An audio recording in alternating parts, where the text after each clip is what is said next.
Today, we are talking to Dr. Joey Von Nessen about his predictions for South Carolina and specifically the Charleston market going into 2023 and beyond. Dr. Von Nessen, thank you so much yet again for joining me here on my channel. Thank you, Bill. It's great to be with you. Yeah, I want to get right into this. Now, you just had your presentation for the Charleston Trident Area Association of Realtors, and one thing that really hit me was something you said about 2023 is going to be the year of readjustment. Now, can you elaborate on that in, not just the real estate market, but, everything that's going to affect that as well? Yes, very much so. Readjustment is really a key theme for where we've been over the last several months and certainly what 2023 will look like. We can see this by looking at the past 2 years and just seeing how really out of whack the economy has been, where demand has far outpaced supply. So very much in a space of disequilibrium. And the reason for that is that we've seen $6 trillion in stimulus in 2020 and 2021. And we've also seen a rapidly recovering labor market over the past 2 years. And so when you put those two together, that has put consumers in a very strong financial position. And in fact, even today, the average checking account balance in the United States for the average household is about 10% higher than it was back in 2019. So consumers have been spending. We've seen demand far outpacing supply. But now we are moving back towards a state of equilibrium. The way I like to think about it is that the US economy was basically on a caffeine high over the last 2 years, largely due to that $6 trillion in stimulus. And now we are coming off of that caffeine high and readjusting. And that has had implications for the housing market, of course, that we'll go into detail and talk about. And that readjustment phase is likely to continue into 2023. It may bring with it a recession. We're going to continue to see some pullback in economic activity. That's not inevitable, but I would say at this point, at the end of January, we estimate the probability of recession at about 50% right now. Now, talking about that recession, so last time we talked over the summer was people were saying we were in a recession and we were getting into one, and you had mentioned that we actually don't know if we were in a recession until we've already been in it. And there are still people talking about how we are in it. Now, can you elaborate on that a little bit? Like, are we there? Are we not there? Are we still in that recession, non-recession period? Well, we're not in a recession yet, but we are seeing some signs of pullback in economic activity that have emerged over the last several months. And the way we can see that, number one, of course, is the real estate market, where we have seen a pullback in activity in South Carolina and in the Charleston market specifically. We've seen a decrease in sales activity of about 17% when you compare 2022 to 2021. More generally, we've seen some pullback in consumer spending and retail sales activity, and that has led to reductions in GDP in the fourth quarter. It was positive. It was up 2.9%, but down from the third quarter. And also in the labor market, we've also seen some pullback in the rate of hiring.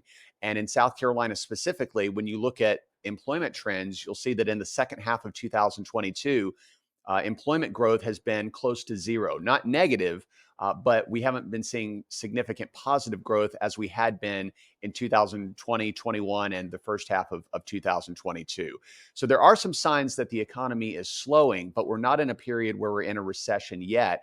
And as I mentioned, I don't think a recession is inevitable. A lot of this pullback in economic activity is due to the ongoing rise in interest rates that the Fed has been initiating throughout 2022, and we're still feeling the effects of that. So you mentioned job growth. Now, my video last week, I talked about the redwood materials coming into South Carolina, 1,500 jobs in the Charleston area over the next 8 years, the airport expansion. South Carolina does seem to be in a pretty good position when it comes to jobs. Can you elaborate a little more on that? Because that does directly affect housing and the housing demand. Yes, the single best predictor for housing demand has been job growth, and that will continue to be the case as we move forward. And if we look long term, over the next, let's say, 3 to 5 years, certainly 5 years and beyond, Charleston and South Carolina are in extraordinarily strong positions going forward, because we do anticipate seeing continued job growth in this region of the country and in South Carolina. Two sectors in particular, you talked about one, which is the automotive sector and battery production specifically as we transition to electric vehicles. But more generally, if we look at advanced manufacturing, the automotive sector, aerospace, the tire industry, all of those are thriving in South Carolina, are seeing very high levels of demand, and are likely to continue to grow in the coming decade. And in addition to that, the logistics sector is poised for significant growth, particularly in the Charleston market. Logistics meaning everything having to do with transportation, distribution, and warehousing. And the reason that we're so bullish about South Carolina is because if you look nationally, the southeastern United States is likely to see more population growth than any other region of the country between now and 2040. That's been a consistent finding from the US Census. We're already seeing that growth coming towards this region of the country. And so what that means from a business perspective is that, or from a state perspective, is that businesses are going to want to locate in and near South Carolina because it's a central hub within the southeastern United States.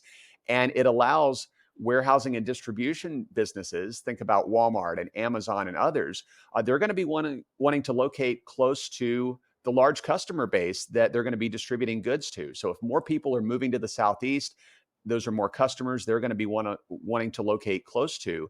And so given that we have the Port of Charleston and South Carolina is centrally located within the southeastern United States, that puts us in a very strong position. So advanced manufacturing and logistics, both key sectors that are likely to see very high rates of demand going forward. That's going to generate jobs in this region. And again, put the housing market in a very strong position because it's going to fuel demand. Yeah, I mean, it's so nice seeing all of that. Another thing that you had said in your talk that, I have been kind of hammering to my clients and anyone I talk to is that line that perspective is important. I feel like a lot of, especially consumers in the housing market right now, or just any market really, have the memory of a goldfish, and that anything that happened pre-pandemic does not exist anymore. Now, I'm not talking about like, rates in the 80s were, 17%. I was born in 1980. Like, that doesn't affect me. But everything that happened in, 2019, 18, 17, we're kind of getting just back to normal. Yeah, prices have gone up on a lot of things. With interest rates, we're historically average. I just bought a house at 5.5%, and I was happy. Yeah, it was a hard pill to swallow, losing a 2.875, but I have a historically average interest rate right now. And I think we're going to see people realizing that, okay, the shock is gone. Things are stabilizing. Is that what you think is going to happen as well? Yes, I think that's extraordinarily important, this perspective, because that's when we talk about a caffeinated economy that I mentioned before, that we basically drank a Red Bull and have been on this caffeine high. We are readjusting to a more normal economy. We are coming out of a housing bubble. I don't think there's any question about that. And sales activity in Charleston, as I mentioned before, we're down about 17% between 2022 and 2021. But if you zoom out and you look at sales activity in 2022 compared to 2019, that's actually still up about 7%. So what that shows is that we're getting back to a long-term trend of growth. And this bubble that we saw, this incredible surge in sales in 2020 and 2021 was temporary. It was not sustainable. And so we're moving back to a more healthy market and to a period where we are more likely to see slow and steady growth over time that is compatible with the population and employment gains that Charleston and South Carolina are expected to experience over the next decade. So the perspective is really important. We have been in a bubble and we're returning to normal. And the other point I'll make on that, going beyond housing and still thinking about long-term perspective, is that even if we were to see a slowdown in 2023 that culminated in a mild recession for the US economy as a whole, it's important to keep that term mild in the front of our minds as well, because for many people, a recession, that term is synonymous with an economic catastrophe akin to what we saw in 2020 and in 2008 with the financial crisis. That's not what we're talking about if we do see a mild recession in 2023. We're talking about a pullback and effectively a correction and a readjustment, as we mentioned before, from this economy that's been very much out of balance, out of whack, where demand has been far outpacing supply, getting back to a period of equilibrium. And so that's in the long run a healthy direction that we need to be moving in. So predictions for this are all over the place. So I'd like to get your thoughts on this, and that's with the mortgage rates. And they're tied to the Fed rates, but it's not, oh, Fed raised it, so everything's going to go up. There's a lot of different views from economists and realtors and mortgage professionals on what we're going to see this year. Do you think we're going to see a stabilize? Is it still going to be, we don't know what's going to happen next week? Or is that rocky road really behind us? And now we're just going to things are going to level out a little bit more. I mean, we're far from normal in any sense on anything, but do you think we're going to see a little more normalcy in all of that? Yes, I think your latter comment is probably accurate. That is to say, most of the disruptions that we've seen are largely behind us. So we have to keep in mind what the Federal Reserve's number one goal right now is, and that is to get inflation back to its 2% target.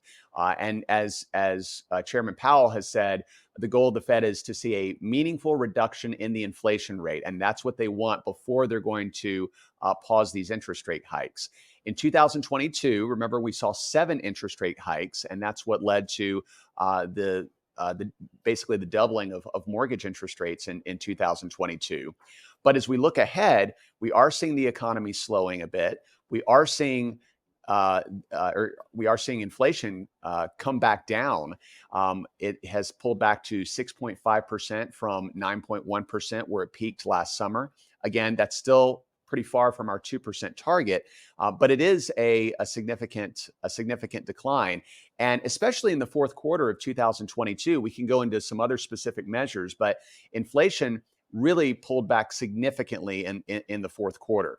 So, for example, if you just look at the month-to-month changes, in the overall inflation rate actually was under 2% just during the fourth quarter of 2022. Even though if we look at the main number that we see quoted in the media, it's not reflected in that year-over-year change. So the bottom line is we've seen meaningful reductions in inflation. We have seen a pullback in economic activity. And so what that implies is that going forward, the Fed is less likely to be as aggressive with these rate hikes. And so that means that mortgage interest rates also, while they still may tick up a bit further, most of the increases are likely behind us. And that's what occurred in 2022. And again, we're looking at a more moderate change this year. So moving through this year, people, getting back to normal after the past few months, thinking about moving to the state, moving within the state, I want to end this with what you think the leading indicators are that people need to watch, that they need to keep an eye on, that's really going to predict where this year and even next year are going to go. Well, I think the number one predictor when we're looking at the economy as a whole is to look at unemployment insurance claims. And these are what individuals are able to claim when they are laid off. So if you are laid off from your job, you can go to the unemployment insurance office and make a claim. And when you do that, that actually shows up at the aggregate level. And so we can track that on a weekly basis. And so when unemployment insurance claims go up, that implies that there is significant layoff activity happening.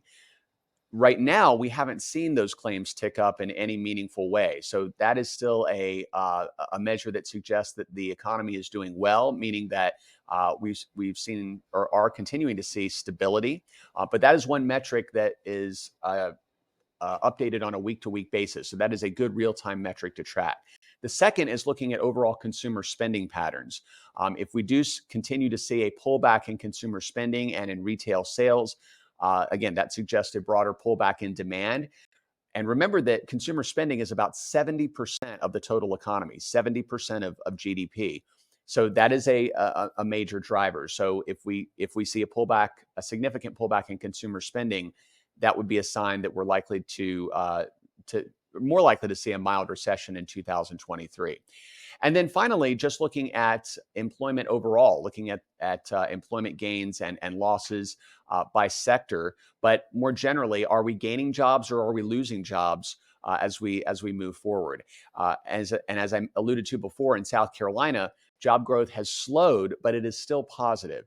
And of course, if we move into negative territory there, that would lead to eventually an uptick in the unemployment rate and could lead to a mild recession as well. So I'd say those are the big three that we need to keep our eye on at a macro level, at a high level, to give us a pulse of what's going on in 2023. Awesome. So it just sounds like, we're back to where we should have been had there not been a pandemic. Yes, I think that's exactly right. That's where we are today. And the real question, the open question, is whether or not the interest rate hikes from 2022 are going to lead to a pullback in economic activity that is going to put us into a mild recession. Because the effects of a given interest rate hike take between 12 and 18 months to be fully realized, to have their full effects in the US economy, which means that all those rate hikes from 2022 are still having an effect today. We haven't seen their full effect yet. So that's the big uncertainty as we move forward. And I think the final thing for individuals to be tracking is what I would call a race between checking account balances and inflation.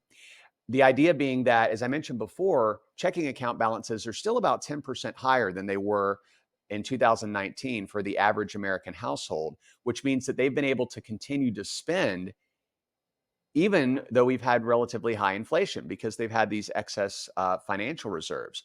But those are going down. So the real question is whether inflation gets back down to pre-pandemic levels, close to 2%, before consumers exhaust those excess savings. If it does, then we're much more likely to see a soft landing. But that race between inflation and checking account balances is another way to keep our pulse on whether or not we're going to see a soft landing in 2023 or whether we end up with a mild recession. Awesome. Well, thank you so much for all this great information. I know my viewers love when you're on. If we have any big changes, of course, we're going to have you back on. But I think if we don't see you on my channel, that's usually good news, Yeah. right? That we haven't had any major no disruptions. changes. That's right. No disruptions. No disruptions. We'll see you next year, hopefully. But thank you. Any other parting words for people just in general on the market and the economy? I would say just recognizing that the housing market in South Carolina and in Charleston over the long run is looking very, very bullish.